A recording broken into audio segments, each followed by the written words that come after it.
नमस्कार। इस अंक में आप सभी का बहुत बहुत स्वागत है। कल देर रात जब मैंने सुप्रीम कोर्ट का वेबसाइट खोला तो सजल देव केस के संबंध में एक ऑर्डर शीट देखने को मिला। यह ऑर्डर शीट आपके स्क्रीन पर है। इसी संबंध में कुछ चर्चा करते हैं कि आखिर यह ऑर्डर शीट क्या कहता है। ऑर्डर शीट में लिखा है number 1 argument concluded, number 2 judgement reserved, number 3 brief written notes may be filed by the parties by Monday next. अब समझते हैं कि इसका क्या मतलब होता है। अर्थात बहस समाप्त हो चुकी है, दोनों पार्टियों द्वारा अपना आर्गुमेंट कंप्लीट कर लिया गया है और अंतिम आदेश को सुरक्षित कर लिया गया है। तीसरे पॉइंट में यह कहा गया है कि यदि कोई पक्षकार रिटन नोट्स देना चाहता है, अर्थात अपने आर्गुमेंट का रिटन सिनॉप्सिस देना चाहता है, तो वो सोमवार तक फाइल कर सकता है। अर्थात जिन बिंदुओं पर दोनों पक्षकारों ने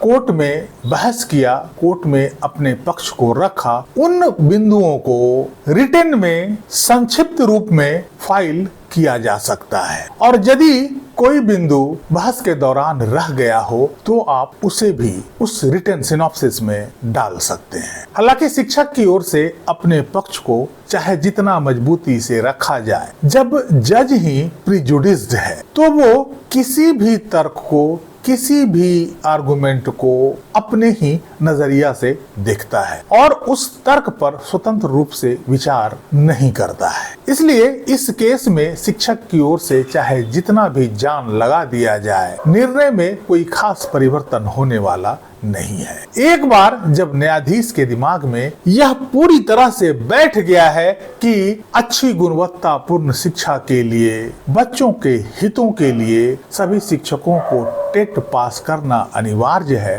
तो चाहे अब कानून कुछ कहे या आपका तर्क कुछ कहे, निर्णय उसी तरह का आना तय है। बावजूद इसके यदि यह अपॉर्चुनिटी दिया जा रहा है कि रिटन सिनॉप्सिस फाइल किया जा सकता है, तो पक्षकारों को रिटन सिनॉप्सिस फाइल करना चाहिए। इसलिए मेरी राय में बिना कोई बड़ा उम्मीद के सजल देव और उसके टीम के द्वारा भी रिटन सिनॉप्सिस निश्चित रूप से फाइल किया जाना चाहिए। रिटन सिनॉप्सिस में उन सारे बिंदुओं का चर्चा सिलसिलेवार ढंग से अवश्य किया जाना चाहिए जिन बिंदुओं पर कोर्ट में बहस हुआ है, और वे बिंदु जो बहस के दौरान छूट गए थे, उन सभी का जिक्र रिटन सिनॉप्सिस में निश्चित रूप से किया जाना चाहिए। हालांकि मेरा यह भी मानना है कि रिटन सिनॉप्सिस में प्रोवाइजो के संबंध में भी अपनी बात स्पष्ट करनी चाहिए कि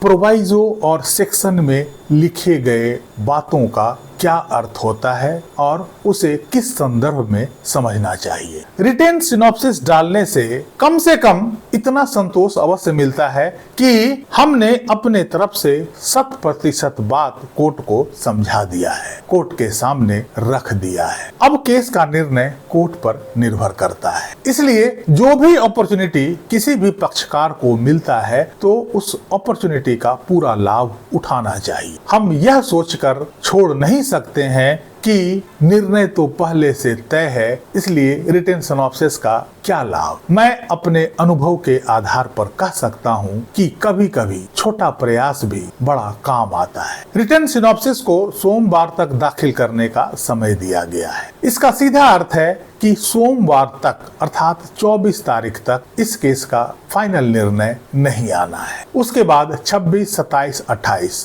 3 दिन लगातार सुप्रीम कोर्ट में छुट्टी है। इस आधार पर लगता है कि इस केस का भी निर्णय 1 सितंबर को ही आने की संभावना दिखाई दे रही है। खैर, निर्णय जब भी आए, जो भी आए, उससे किसी भी शिक्षक को विचलित होने की जरूरत नहीं है, क्योंकि अधिकांश लोगों को यह पता है कि इसमें निर्णय क्या आना है। थोड़ा बहुत उलटफेर भले हो सकता है, लेकिन मूल निर्णय क्या होना है इसका अंदाजा लगभग सभी शिक्षकों को लग चुका है, क्योंकि जस्टिस दीपांकर दत्ता को अब तक सभी शिक्षकों ने अच्छे से जान लिया है। बावजूद इसके सजल देव एंड उनके टीम को मैं यह सलाह देना चाहूंगा कि सोमवार तक आप अपने रिटन सिनॉप्सिस निश्चित रूप से फाइल कर दें, ताकि निर्णय लिखते समय उन बिंदुओं पर विचार किया जा सके। यही था छोटा सा अपडेट। मैंने सोचा कि आप सभी तक यथाशीघ्र साझा कर दूं,